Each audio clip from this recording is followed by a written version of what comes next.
सा हो जाऊंगा वैसे चाहो तो वादा ನಮಸ್ಕಾರ ಸ್ನೇಹಿತರೆ, ಎಲ್ಲರೂ ಹೇಗಿದ್ದೀರಾ? ಪ್ರತಿದಿನದ ಓಡಾಟದ ಜೀವನದಲ್ಲಿ ಟೆನ್ಷನ್ಸ್, ಪ್ರಾಬ್ಲಮ್ಸ್, ಪೊಲ್ಯೂಷನ್ಸ್ ಅಂತ ಆರೋಗ್ಯನ ಕಾಪಾಡ್ಕೊಳ್ಳೋಕ್ಕೆ ಆಗ್ತಾ ಇಲ್ಲ. ಹೇಗಪ್ಪ ನಮ್ಮ ಆರೋಗ್ಯನ ಕಾಪಾಡ್ಕೊಳ್ಳೋದು ಅಂತ ಚಿಂತೆ ಆಗಿದ್ಯಾ?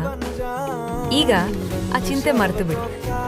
ಆರೋಗ್ಯದ ಶುದ್ಧತೆ, ಪ್ರಕೃತಿಯ ಶಕ್ತಿ, ತಾಯಿಯ ಮಮತೆ ಇವೆಲ್ಲವೂ ಒಂದೇ ಪ್ಯಾಕ್ನಲ್ಲಿ ಲಭ್ಯವಿದೆ. ಮಾತ್ರ ಹೆಲ್ತ್ ಪ್ರಾಡಕ್ಟ್ಸ್ ತರುತ್ತಿದೆ ಸಿರಿಧಾನ್ಯಗಳಿಂದ ತಯಾರಿಸಿದ ಶುದ್ಧ ಹಾಗೂ रंग शरबतों का तू मीठे घाट का पानी